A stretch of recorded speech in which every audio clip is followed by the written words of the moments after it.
سارے فضائلات کے سوال تمہاں ہے۔ رسول اکرم نے اپنے موقع پر علی کا ذکر کیا، یا علی تم میرے نزدیک وہ ہو جیسے ہارون موسیٰ، یا علی تیرا دوست میرا دوست ہو، تیرا دوست میرا دوست ہو، یا علی نمو قدموں، یا علی نمو قدموں۔ ادھر رسول اکرم مولائے کائنات کے کا ذکر کر رہے ہیں، ادھر ایک مرتبہ مشیت بھی مچل جاتی ہے اور ارشاد کرتی ہے کہ یا علی تم نے میری وحدانیت کو پہچانوایا ہے، الجزاء الاحسان الا الاحسان۔ تو صحیح میں تمہارا ذکر کچھ اس طرح کروں، یا رسول یا علی تیرا ہاتھ ید اللہ، یا علی تیری آنکھ عین اللہ، تیرا نفس نفس اللہ، یا علی تیرے در سے بچ کے چلنے والے سروں کو تیرے ہی در پر تیرے ہی سچا کھانے پہ نہ جھکا دوں تو مجھے وحدہ لا شریک نہ کہنا سوا پڑے۔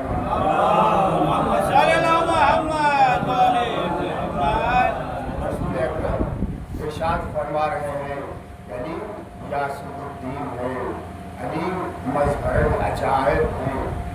عزیزان محترم، رسول کی وزن میں پتہ ہے آپ کو کہ رسول کے چاہنے والے بھی تھے، رسول کے دشمن بھی تھے، جس کو قرآن نے منافق کہا ہے، جس لیے منافقین کی آیت بھی آئی ہے۔ جب رسول اکرم نے ارشاد فرمایا علی مظہر العجائب ہیں تو کچھ لوگوں کو یہ بات پلے نہیں پڑی کہ علی تو خاکی بشر ہیں، ہم جیسے انسان ہیں، یہ مظہر العجائب کیسے ہو سکتے ہیں؟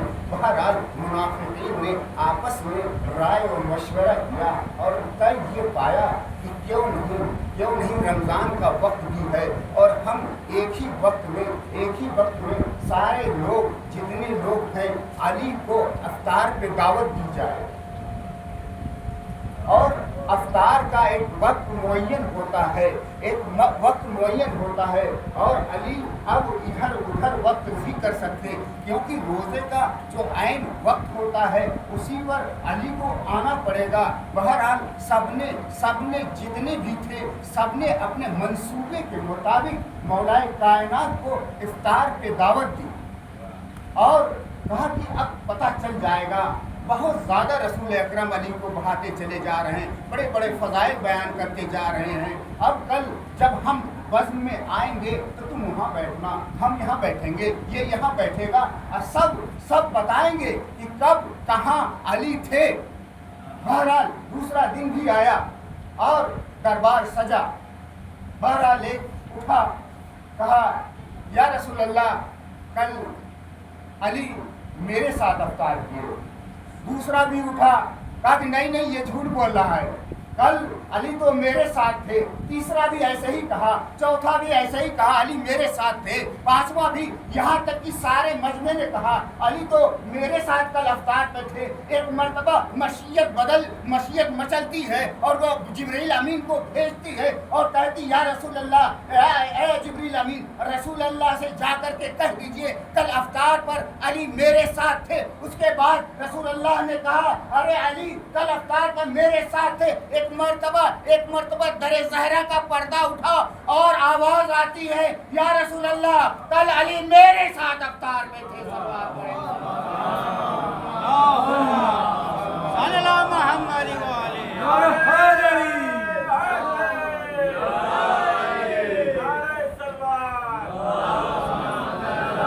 سمجھ میں تو آ گیا تھا لیکن پھر بھی نہیں سمجھے کیونکہ ان کے دل ٹیڑھے تھے۔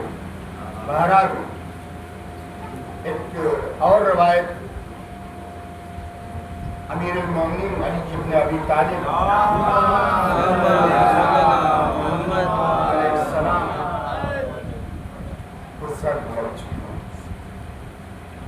بستر علالت پہ ہیں لیکن حجت خدا ہیں، ہر پل دین کی تبلیغ سے غافل نہیں ہے۔ کیا عالم تھا، آپ اندازہ لگاتے ہوں گے، ذاکرین سے سنا ہوگا مولا کا ضرب کے بعد کس طرح سے تڑپ تھی، لیکن تبلیغ کا کتنی بڑی ذمہ داری تھی جس کو ہر پل تیار تھے ہونے کے، جو سلونی کا دعویٰ بارہا کرتے آ رہے تھے، اس وقت بھی دعویٰ مولا نے کیا کہ اگر تم میں سے کسی کا بھی کوئی اگر سوال ہے تو مجھ سے پوچھ لے، لیکن احتیاط ذرا یہ ہے کہ سوال تھوڑا مختصر ہو، سوال ذرا مختصر ہو۔ اتنے میں علی کے ایک بہت ہی مشہور و معروف صحابی شاسا ابن سبحان، جن کے بارے میں ملتا ہے وہ مبلغ تھے، ایسے شعلہ بیان تھے، جہاں مولائے کائنات کی تقریر ہونے کو ہوتی تھی، جہاں مولائے کائنات خطبہ دینے جانے والے ہوتے تھے، سب سے پہلے شاسا بن سبحان جاتے تھے اور مجمع کو موٹیویٹ کرنے کا ان کے اندر غضب کا مادہ تھا، اور مجمع کو باندھ کے رکھتے تھے کہ مولائے کائنات آنے والے ہیں۔ وہ شاسا بن سبحان عرض کرتے ہیں، مولا میرا تو ایک سوال ہے لیکن کچھ طولانی ہے، جو مولا نے سب سے کہا تھا کہ سوال ہونا چاہیے لیکن ذرا مختصر ہونا چاہیے۔ شاسا بن سبحان کہتے ہیں میرا سوال ذرا طولانی ہے۔ مولا کہتے ہیں شاسا تم پوچھ سکتے ہو۔ کیا انس تھا، کیا رغبت تھی، کیا لگاؤ تھا شاسا بن سبحان سے مولا کائنات کا، شاسا تم سوال پوچھ سکتے ہو۔ شاسا بن سبحان نے پوچھا مولا یہ بتائیے آپ افضل ہیں کہ آدم؟ مولا آپ یہ بتائیے کہ آپ افضل ہیں یا آدم؟ مولا نے کہا یوں تو مرد کا اپنے منہ سے تعریف کرنا زیب نہیں دیتا، لیکن قرآن میں آیا ہے رسول اللہ کے لیے اے نبی جو بھی تم کو میں نے نعمت دی ہے اس کا ذکر کرو۔ لہذا پروردگار عالم نے جو مجھے نعمتیں دی ہیں اس کا ذکر کرنا میرا فرض ہے۔ تو اے شاسا بن سبحان میں افضل ہوں آدم سے۔ شاسا بن سبحان کہتے ہیں مولا وہ کیسے؟ مولا ارشاد فرماتے ہیں کہ وہ آدم ہیں جو گندم کھانے کے لیے اللہ نے ان کو منع فرمایا تھا، لیکن آدم نے پھر بھی گندم کھایا۔ اور اے شاسا بن سبحان میں وہ ہوں کہ پروردگار عالم نے مجھے گندم کھانے سے منع نہیں کیا تھا، لیکن پوری زندگی میں نے جو پہ گزار دی۔ صلوات پڑھے اے شاسا بن سبحان، اس لیے میں آدم سے افضل ہوں۔ شاسا بن سبحان پھر پوچھتے ہیں کہ اے مولا آپ بتائیے آپ افضل ہیں یا حضرت نوح؟ مولا نے ارشاد فرمایا کہ میں افضل ہوں۔ شاسا نے کہا مولا وہ کیسے؟ کہا کہ نوح علیہ السلام 9.5 سال انہوں نے تبلیغ کی، اور تبلیغ 9.5 سال کرنے 900 سال کرنے کے بعد کوئی بھی جب ایمان نہیں لایا تو پروردگار عالم کی بارگاہ میں دست دعا کے لیے ہاتھ بلند کیا، کہا کہ پروردگار ان سب کو نابود کر دے۔ لیکن ایسا شاسا بن سبحان میں نے بعد رسول اکرم کے 25 سال اتنی اذیتوں اتنی ظلم بھری زندگی بتائی ہے، لیکن میں نے پروردگار عالم سے ایک مرتبہ بھی بد دعا کے لیے ہاتھ نہیں اٹھایا۔ اے شاسا بن سبحان اس لیے میں نوح سے بھی افضل ہوں۔ صلوات پڑھیں۔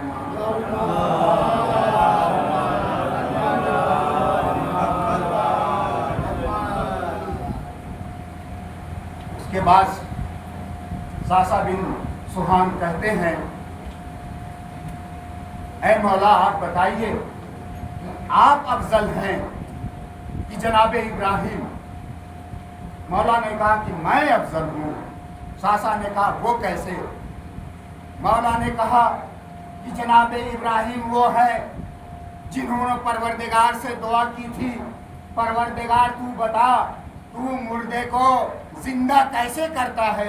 परवरदिगार आलम की आवाज़ आई, अरे इब्राहिम क्या तुम्हें यकीन नहीं है? इब्राहिम ने फरमाया था, परवरदिगार आलम मुझे यकीन तो ज़रूर है, लेकिन तज़किए नफ्स के लिए मैं देखना चाहता हूँ। ऐ सासा बिन सुहान, मैं वो हूँ कि अगर ज़मीनों आसमान के तमाम हिजाबात हटा भी दिए जाएं तो अली के इल्म में ज़र्रा बराबर भी इजाफा नहीं होगा। सल्लल्लाहु अलैहि मोहम्मद।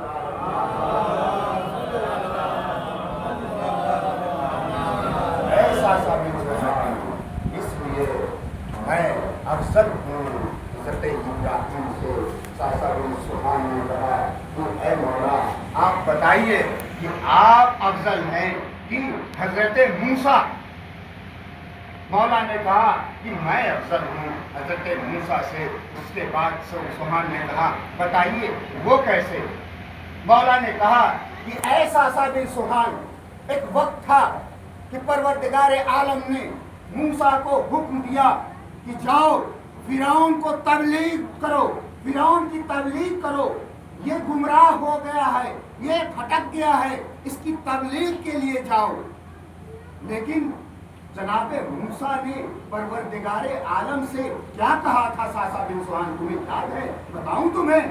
जनाब मूसा ने कहा था कि परवरदिगार आलम मैंने फिरौन के एक आदमी को कत्ल किया है जो गुमराह था, जो लायक वाजिबुल कत्ल था, मैंने उसको कत्ल किया है। लेकिन ऐ परवरदिगार आलम मुझे थोड़ा डर लग रहा है, मेरी मदद के लिए मेरे भाई को भेज दे।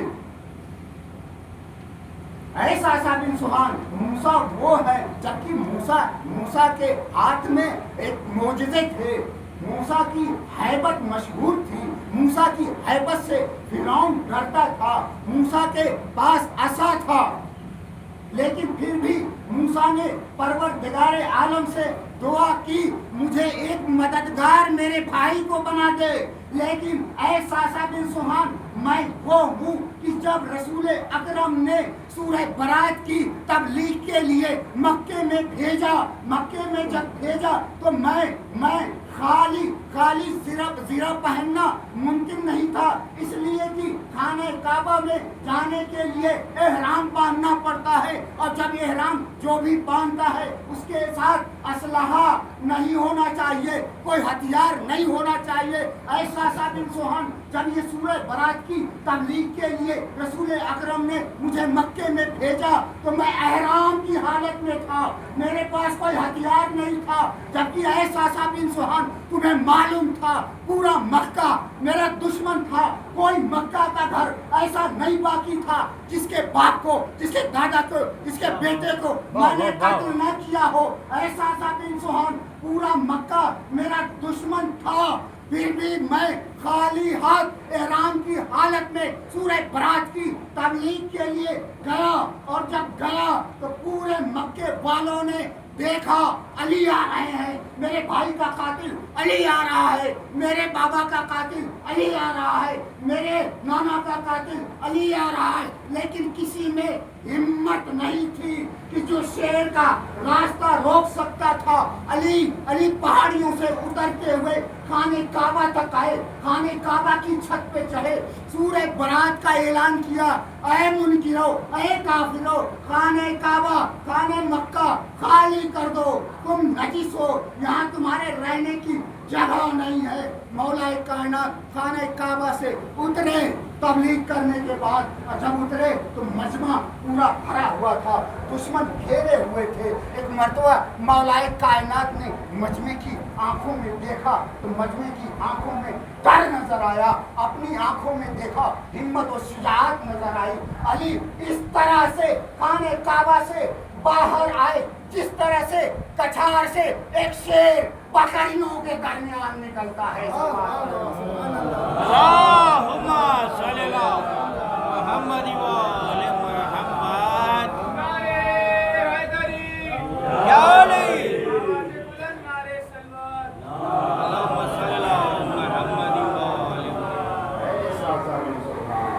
सुभान अल्लाह भाई।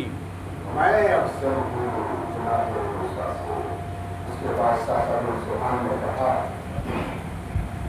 या मौला आप बताइए कि आप अफसर हैं जनाब मूसा। मौला ने कहा कि मैं अफसर हूँ। सासा ने कहा मौला वो इस तरह से। मौला ने इरशाद फरमाया, यह सासा जब मरियम का वक्त विलादत आया तो मरियम बैतुल मुकद्दस के अंदर थी और परवरदिगार आलम ने हुक्म दिया, ऐ मरियम हाज़ा बैतुल इबादा लैसा बैतुल विलादा, ये इबादत की जगह है, ये विलादत की जगह नहीं है, यहाँ से बाहर निकलो। ऐ सासा बिन सुहान, ये मरियम थी जिसके लिए परवरदिगार ने हुक्म दिया कि मरियम बैतुल मुकद्दस के अंदर थी और बैतुल मुकद्दस से बाहर निकाला और कहा कि ये इबादत खाना है, ये सचा खाना नहीं है, यहाँ से बाहर जाओ। लेकिन ऐ सासा बिन सुहान, जब मेरी विलादत का वक्त आया तो मेरी वालिदा खाने काबा में नहीं थी, बाहर थी। और जब मेरी वालिदा खाने काबा के पास आई तो खाने काबा ने डर दिया, दीवार बना। खाने काबा से आवाज आई, ऐ फातिमा बिन्ते असद अंदर आ जाइए। और मेरी विलादत खाने काबा में हुई। सल्लल्लाहु अलैहि मोहम्मद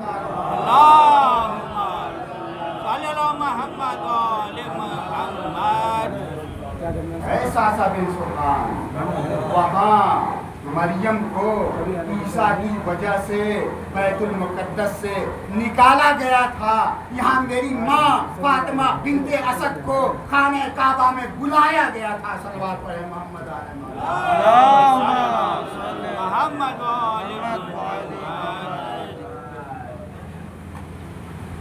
बस वक्त का लिहाज और क्या कोई जिक्र करेगा। मौला जो सिमटे तो बने मक्का या फैले प्रोग्राम कर उस कदर काम अली पूछे आज जो लेकिन अली के बेटे अली की बेटियाँ करबला के मैदान में अलग इस प्रकार रोज़े आशूरा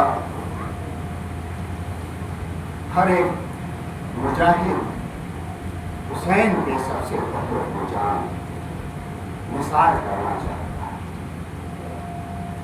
हर एक खैमे में अपने बेटों को माए गुजार कर बोलेगा, ऐसा हो कि मैं अपने बच्चा से शरूर तुम अपने को सबने कुर्बानियों का जज्बा दिखाया। और एक वक्त आया जब रोज़े आशूरा इजाज़त लेने के लिए भी बनी हाशिम का इमाम हुसैन के करीब हुजूम हुआ। हर एक मुजाहिद, हर एक जानिसार, हर एक चाहने वाला हुसैन के सामने अपना चेहरा पेश करना चाहता था ताकि इमाम हुसैन उसको सबसे पहले इजाज़त दे। लेकिन शहजादा कासिम जो सिन में भी कम थे, कद में भी कम थे, अपने को दिखाना चाहते हैं इमाम चचा को। एक मर्तबा जनाब कासिम ने पंजों पे उठ करके चाहा कि मैं चचा को दिखाऊं ताकि मेरा चेहरा चचा देख ले और मुझे इजाजत दे।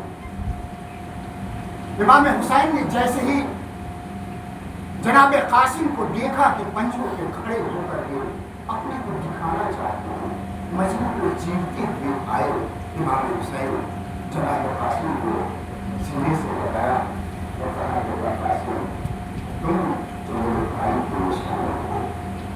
जब भी मुझे अपने भाई की ज़ियारत का शौक जाता है तो तुम्हारे चित्रों तक अगर करबला के मैदान में सबसे ज्यादा कोई परेशान था रहने जाने के लिए, मेरी जानकारी के हिसाब जनाब हज़रत कासिम अलैहिस्सलाम थे। और मौला थे कि आप बार बार टालते जा रहे थे। एक मर्तबा जनाब कासिम, अच्छा आपको पता है कि जब इमाम हसन के कलेजे के टुकड़े तश्त में गिर चुके थे ना, तो उस वक्त जनाब कासिम की सिन करबला की सकीना की सिन थे। 3.5 या 4 साल के जनाब कासिम की उम्र थी उस वक्त जब इमाम हसन की शहादत हुई और जनाब कासिम अलैहिस्सलाम बाबा के सीने पे लेटे हुए थे। एक मर्तबा इमाम हसन ने कहा था, इमाम हसन ने कहा कि ऐ मादर कासिम कलम और दावत लाओ।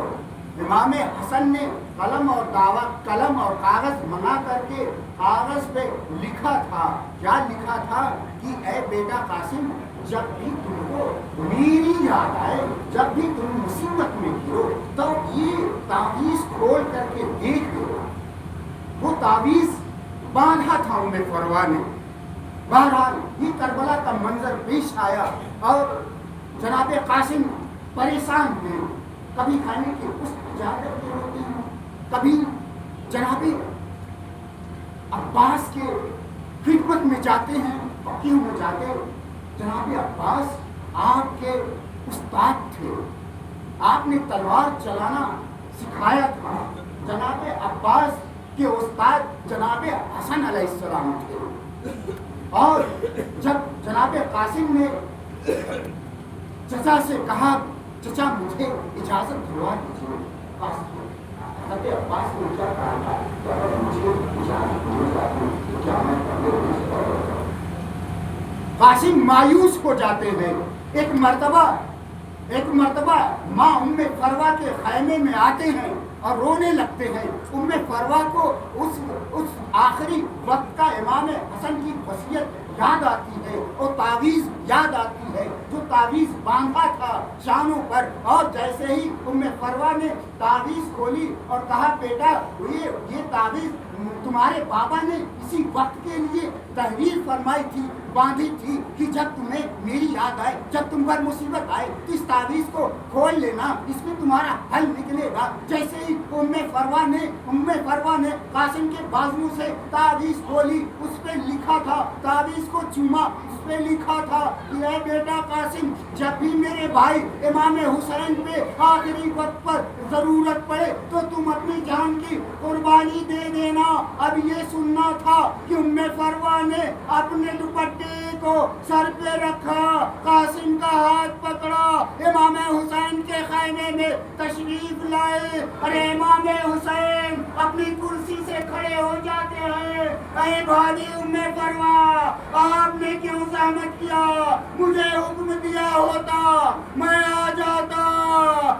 जैसे ही उम्मे फरवा ने अरे भाई हसन की वो तावीज़, वो लिखी हुई तहरीर पेश की। अरे इमाम हुसैन ने भाई की तहरीर देखी, सीने से लगाया, आंखों से लगाया, अश्क जारी हुआ और कहा, उम्मे फरवा जाओ अपने बेटे को तैयार करो। अरे उम्मे फरवा ने अपने बेटे को इस तरह से तैयार किया जिस तरह से दूल्हा तैयार किया जाता है। अब्बास ने घोड़े पे सवार किया। अरे कासिम की सिन वो थी कि जो घोड़े पे भी सवार न हो सकते थे, जिनके पांव रकात तक भी नहीं पहुंचते थे, वो चले रन की तरह। अरे फौजे अश्किया ने देखा और कहा कि है क्या इमाम हुसैन के पास और भी कोई नहीं है, जवान नहीं रह गए हैं, बच्चे को भेजा है। ارے ایک مرتبہ جناب قاسم نے کہا مجھے بچہ نہ سمجھو، میں امام حسن کے نشانی قاسم ہوں۔ ارے یہ دیکھنا تھا کہ فوج نے جناب قاسم کو چاروں طرف سے دیکھنا شروع کیا۔ ارے فوج اشقیہ نے ایسا خوبصورت ایسا بچہ کبھی نہیں دیکھا تھا۔ فوج اشقیہ نے کہا ٹھہرو، ابھی ہم کو اس کی زیارت کرنے دو۔ ارے جب سارے لوگ اس بچے کی زیارت کر چکے، ہر طرف سے آواز آئی اے بچے تم واپس چلے جا، اے بچے تم واپس چلے جا، ایسا نہ ہو کہ تیری ماں کی گود اجڑ جائے۔ اتنا سننا تھا کہ جناب قاسم نے رجس پڑھنا شروع کیا، اے ابن سعد لئی اپنے خاندان کو بھیج، مقابلے میں کسی مرد سخت جان کو بھیج، تو اپنی فوج کے ماہر کسی جوان کو بھیج، اگر ہے خواب تو ارزق سے پہلوان کو بھیج۔ ارے ابھی تو میں نے رکھا ہے قدم جوانی میں، مگر یہ دیکھوں گا ارزق ہے کتنے پانی میں۔ فرات میری ہے میدان کربلا میرا، میں دیکھ عمر میری دیکھ حوصلہ میرا، ابو تراب سے ملتا ہے سلسلہ میرا، اے جسم شیروں کی آغوش میں پلا میرا۔ غلط ہے صرف بڑے ہی دلیر ہوتے ہیں، میرے گھرانے کے بچے بھی شیر ہوتے ہیں۔ سبحان اللہ سبحان اللہ۔ اس کے بعد جناب قاسم کے مقابلے میں حکم ہوا کہ ازرق کو بھیجا جائے۔ ازرق نے کہا کہ میں اس بچے کو مقابلے میں نہیں جاؤں، اپنے بچوں کو بھیجا۔ اس کے ازرق کے بچے بھی شجاعت و بہادری میں، تلوار اندازی میں ممتاز تھے۔ یہ کے بعد چاروں بچوں کو واصل جہنم جناب قاسم نے کیا، اور ایک آواز آئی یہ علی کا خون ہے، یہ ایک ایک کر کے اگر لڑتے رہو گے تو ہم سارے ختم ہو جائیں گے، کوئی اس کو قتل نہیں کر پائے گا۔ اب کیا تھا، حکم ہوا چاروں طرف سے فوجیں ہیں، ارے 13 برس کے قاسم ہے، گھوڑے پر ہے، چاروں طرف سے کہیں سے تیر چل رہا ہے، کہیں سے تلوار ہے، کہیں سے نیزہ ہے۔ ارے جناب قاسم کا گھوڑے پہ سنبھلا نہ گیا، ارے زین سے زمین پہ آئے، ارے وہ کس طرح سے آواز دی چچا میری مدد کو آئیے۔ ارے لیکن جب امام حسین جناب قاسم کی لاش پہ پہنچے، نہیں لاش نہیں تھی، لاش کیسے تھی؟ ارے جب جناب قاسم کا جسم گھوڑے سے زین پہ گرا نا، اس وقت تو زندہ تھے، لیکن پسر سعد کا حکم ہوا کہ ایک طرف کے گھوڑے دوسری طرف کے گھوڑے دوسری طرف، جس طرح سے شمال کے گھوڑے پورب کی طرف، پورب کے گھوڑے پشچم کی طرف، بیچ میں جناب قاسم کا لاشا، ارے گھوڑوں کی سونوں سے اس طرح سے پامال ہو گیا کہ قاسم کے جسم کے ٹکڑے کربلا کے میدان میں قرآن کے پاروں کی طرح سے بکھر گئے۔ ارے چچا دوڑے، حسین دوڑے، غریب مظلوم امام دوڑے اور آواز دیتے ارے بیٹا قاسم کہاں ہو؟ وہ کچھ دکھائی نہیں دیتا، آواز دی کوئی نہیں آواز آئی۔ حسین نے کہا اے قاسم چچا آواز دے رہا ہے، تم کہاں ہو؟ آواز دو، کوئی آواز نہیں ہے۔ ایک مرتبہ ارے امام حسین ایک ٹیلے پہ کھڑے ہوئے آواز دی اے قاسم وقت کا امام آواز دے رہا ہے، کہاں ہو؟ آواز دو۔ جیسے ہی امام نے یہ کہا کہ وقت کا امام آواز دے رہا ہے، ہر قاسم کے جسم کے ٹکڑے ہوا میں بلند ہوئے، ہر ایک ٹکڑے سے آواز آئے، لبیک یا حسین، لبیک یا حسین، لبیک یا حسین۔